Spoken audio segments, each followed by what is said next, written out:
தளபதி நெஞ்சில் குடியிருக்கும் கோடான கோடி ரசிகர்களுக்கு அன்பு வணக்கம். இன்றைய காலகட்டத்துல எல்லா குழந்தைகளும் 3 வயசுலேயே ஸ்கூலுக்கு போயிடுறாங்க. ஆனா தளபதி தன்னோட 5 வயதுல தாங்க ஸ்கூலுக்கே சென்றாராம். தளபதியை பள்ளி சேர்க்கும்போது அப்ளிகேஷன் ஃபார்ம்ல மதத்தை குறிப்பிட சொல்லும்போது அதில் இந்தியன் என்று குறிப்பிட்டு சேர்த்ததாக பலமுறை தளபதியின் பெற்றோர் சொல்லியிருக்காங்க. தளபதி எப்பவுமே ஜாதி மத வேறுபாடு பார்க்காம எல்லோரையும் ஒன்றாக பார்க்கக்கூடிய ஒரு நல்ல மனிதர். அவரும் கூட எல்லா மத கோவில்களுக்கும் போவேன் என அது எனக்கு ரொம்ப பிடிக்கும் என்று சொல்லியிருந்தாரு. தளபதி மட்டுமல்ல, அவரது ரசிகர்களுமே அப்படிதாங்க.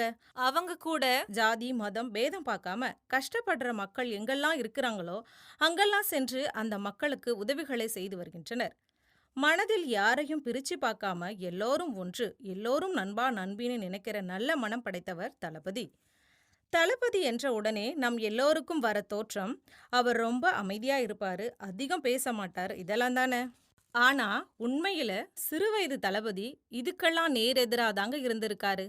தனது சின்ன வயசுல சேட்டக்காரராகவும் வாலுத்தனம் செய்யக்கூடிய குழந்தையாகவும் தாங்க இருந்திருக்காரு. அவருடைய தாயார் கூட தளபதி சின்ன வயசுல ரொம்ப துருதுருன்னு இருப்பாரு, அதுலயும் பல்டி அடிக்கிறதுல அப்பவே கில்லாடி என்றெல்லாம் பலமுறை சொல்லியிருக்காங்க.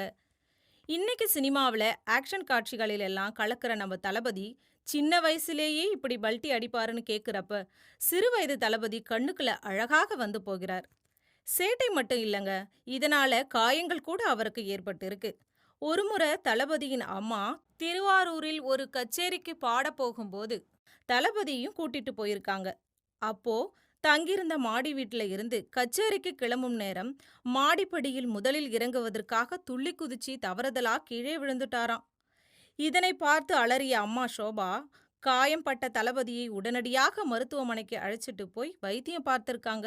இப்படி சின்ன வயசுல விளையாட்டுத்தனம் சேட்டையால அடிக்கடி காயம் பட்டுக்கிட்டு வருவாராம் நம்ம தளபதி. எதற்கும் பயப்படாமல் கலகலவென பேசி சுட்டித்தனமாக இருந்த நம்ம தளபதி எப்படி இவ்வளவு அமைதியானாரு? அதற்கு அவர் வாழ்க்கையில் நடந்த ஒரு சோகமான சம்பவம் தாங்க காரணம். அந்த சோகத்துக்கு பின்னால ஒரு பெண் குழந்தை இருக்கிறாள். அதை பற்றி எப்போது நினைத்தாலும் தளபதி கண்கலங்கி விடுவாராம். அப்படி ஒரு ஆழமான சோகம்தான் தளபதியை இவ்வளவு அமைதியாக மாற்றிவிட்டது.